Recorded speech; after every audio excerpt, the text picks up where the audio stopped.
এত দিন বাদে মেয়েটা আবার আসবে, কি যে আনন্দ লাগছে। মেয়েটার জন্য যে কি কি রান্না করব কিছুই তো বুঝতে পারছি না আনন্দের চোটে। কতগুলো বছর হয়ে গেল মেয়েটাকে দেখিনি। সেই কোন ছোটবেলায় আমার বনিটাকে ওর বাবা পড়াশোনার জন্য বিদেশে পাঠালো, সেই আবার কত বছর পরে আমার বনিটা আমার কাছে আবার আসছে। এইবারও আমার কাছে আসলে আমি আর ওকে কখনো যেতে দেব না। এ বাবা, এসব ভাবতে ভাবতে তো কত বেলা করে দিলাম। এই রে, যাই এখন এখন গিয়ে পুকুরটা থেকে এক কলসি জল নিয়ে আসি। কালকে যখন মেয়েটা আসবে অনেক রান্না বান্না থাকবে, তখন আর জল আনতে যাওয়ার সময় পাবো না। এখনই বরং বেরিয়ে পড়ি। হ্যাঁ গো বনির মা, এই অবেলায় তুমি কলসি নিয়ে পুকুর ঘাটে যে? তুমি তো এই সময় পুকুর ঘাটে আসো না, তাহলে হঠাৎ আজ কি হলো গো তোমার? বাড়িতে কেউ কোনো অতিথি অতিথি আসবে নাকি? তাই বুঝি এই সময় কলসি নিয়ে ঘাটে এসেছো? সত্যি বনির মা, তুমি যে আর বদলালে না গো। তোমার মেয়ে বিদেশে থাকে, সে বিদেশে পড়াশোনা করে, আর তুমি তার মা হয়ে কিনা এই পুকুর ঘাট থেকে জল নিতে আসো? কি আক্কেল গো তোমার! তোমার মেয়ে যদি জানতে পারে যে তুমি এখনো এসে পুকুর থেকে জল নিতে আসো, তাহলে ও কি ভাববে বলো তো?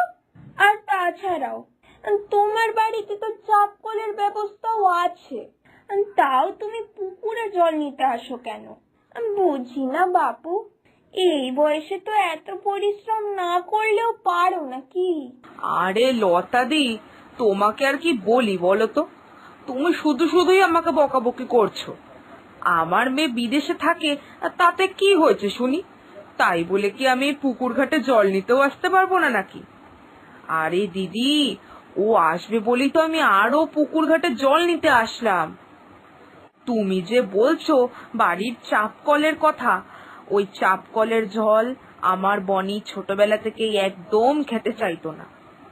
ও তো ওই পুকুরের জল ছাড়া খেতেই চাইতো না। তাই তো আমি এখনই জল নিতে চলে আসলাম। কাল সকাল সকালই ও বাড়িতে যখন ঢুকবে, তখন তোকে জল খেতে দিতে হবে নাকি? ওর বাবা থাকলে তো আমাকে এত চিন্তা করতে হতো না। এতক্ষণে তোর বাবাই সব আয়োজন করে রাখতো। কিন্তু এখন আর এইসব ভেবে কি লাভ? সে কি গো, বনি কালকে আসছে? বাহ, এ তো খুব খুশির খবর দিলে গো তুমি। এত বছর পর মেয়েটা বাড়িতে আসছে। আমাদের পুরো গ্রামে একমাত্র বনিই আছে যে বিদেশে পড়াশোনা করতে গেছে। সত্যি গো, তোমার মেয়েটা খুব গুণী পড়াশোনাতে। ও কিন্তু শুধু তোমার গর্ব না, পুরো গ্রামের গর্ব। কিন্তু বনির মা, তোমারও বুদ্ধি বলিহারি। তোমার বিলেত ফেরত মেয়ের জন্য তুমি কিনা পুকুর ঘাটের জল নিচ্ছ? না গো, বনি বিদেশ থেকে ফেরত আসার পরে তোমার কি মনে হয় ওই পুকুরের জল খাবে? না না, কোনোদিনই খাবে না। তুমি বরং ওই শহর থেকে খাওয়ার জল কিনে আনো। আমার দৃঢ় বিশ্বাস বনি ওই কেনা জল ছাড়া আর কোনো জলই খাবে না। তাই না? তাই দেখেছো বলাইয়ের বউ, তোমার এই বুদ্ধি আছে, কিন্তু বনির মার তো দেখছি কোনো বুদ্ধি নেই গা। নেহাতি বনির বাবার এত আগ্রহ ছিল, তাই মেয়েটা একটু বিদেশে গিয়ে পড়াশোনা করতে পেরেছে। তা না হলে ওর মায়ের যা অবস্থা দেখছি, ওর মা তো গ্রামের পাঠশালা পর্যন্তই মেয়েকে পড়াতো। যাক গে যাক। শোনো বনির মা, তোমার মেয়ে কটা দিনের জন্যই আসছে, ওকে একটু ভালো করে আপ্যায়ন করো। পুকুরের জল আর তোমার মেয়ের জন্য নিয়ে কাজ নেই বাপু। তুমি বরং সত্যি শহর থেকে খাবারের জল কিনে আনার ব্যবস্থা করো। আর ওর জন্য কাল কি কি রান্না করবে শুনি? তোমরা যে এসব কি বলছো, আমি তো কিছুই বুঝতে পারছি না।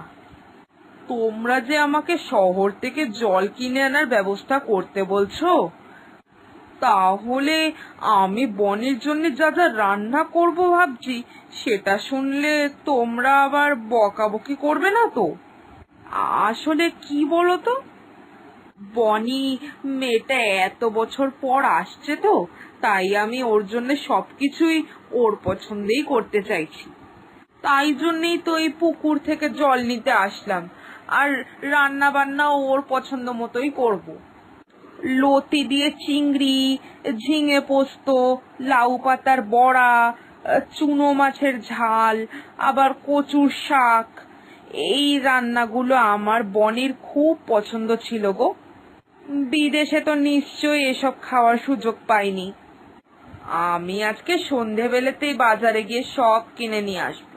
হয়েছে হয়েছে, তোমার মেয়ে আর তোমার কাছে একদিনও থাকতে চাইবে না বাপু। তুমি মেয়েকে এইসব খাওয়াবে ভেবেছো? কি সর্বনাশী কথা রে বাবা। যেই মেয়ে এতদিন বিদেশে থেকে বড় হলো, সে এখন এইসব খাবে ভেবেছো? এটা তুমি ভাবলেই বা কি করে? তোমার তো দেখছি শুধু বয়সটাই হয়েছে, বুদ্ধি শুদ্ধি এখনো কিচ্ছুই হয়নি। তুমি যদি চাও যে তোমার মেয়ে অন্তত 2 দিন তোমার কাছে থাকুক, তাহলে আমি যা বলছি সেটাই শোনো। আর তোমার এসব গ্রাম্য রান্না ছেড়ে একটু বিদেশি রান্না করো, বুঝেছো? হ্যাঁ, বিদেশিরা তো আমাদের মতো এসব কচু শাক, লতি এসব খায় না গো। ওরা তো তেল মশলাও খায় না। ওরা একদম অন্যরকম খাবার খায়, একদম অন্যরকম। আর তোমার মেয়েও এতদিনে বিদেশি হয়ে গেছে বললেই চলে, তাই ওকেও ওইসব বিদেশি রান্নাই খাওয়াও, বুঝলে? আমি তো শুনেছি বিদেশিরা নাকি কি সব সবজি মবজি সিদ্ধ করে ওর মধ্যে নানা রকমের সস মস দিয়ে একদম জুত করে খায়। শহরের বাজারে তো এসব বিদেশিদের সস টস পাওয়া যায়। তুমি এক কাজ করো, তুমি বিকেল বিকেলই বেরিয়ে পড়ে শহর থেকে সব বাজার করে নিয়ে আসো। আর তা না হলে তুমি যদি না পারো, তাহলে গ্রামের কাউকে একটা শহরে পাঠিয়ে তোমার মেয়ের জল থেকে নিয়ে বাকি যা যা লাগবে সব আনতে পাঠিয়ে দাও। এইসব তোমরা কি বলছো? আমি তো কিছুই বুঝতে পারছি না গো।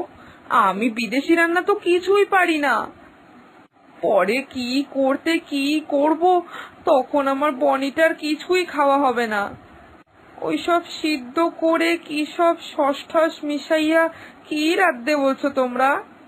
এসব কিন্তু আমার মাথার উপর দিয়ে চলে যাচ্ছে। সারা জীবনটা এরকম গ্রামে থেকে গ্রামে কাটিয়ে ওরকম শহরি রান্না, এরকম বিদেশি রান্না আমি কি করে করব বলো তো? এর থেকে ভালো যা আমি ভালো রান্না করতে পারি আমি সেটাই রান্না করব। বনি ঠিক খাবে। এতদিন এত বছর পরে আমার বনিটার নিজের মায়ের হাতের রান্না খুব পছন্দ হবে, দেখো তোমরা।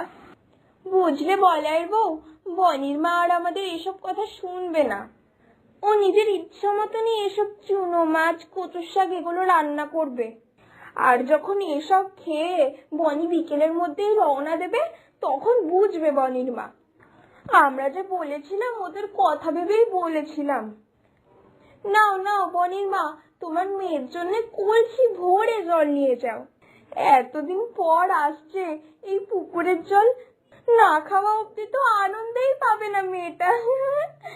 কি যে করি কিছুই তো বুঝতে পারছি না। লতাদি, বলাইয়ের বউ সবাই তো একই কথা বলছে। তাহলে কি বনি সত্যি আমার হাতের খাবার রান্না আর পছন্দ করবে না? ওকে সত্যি তাহলে বিদেশি রান্নাই খেতে চাইবে?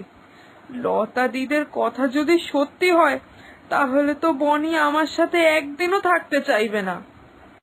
না না না না, আমার মেয়ে এতদিন বাদে আসছে, ও ওকে আমি কিছুতেই আর দূরে যেতে দেব না।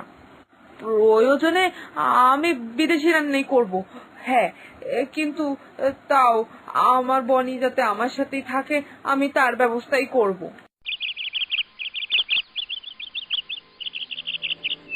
আহা, কি সুন্দর গন্ধ!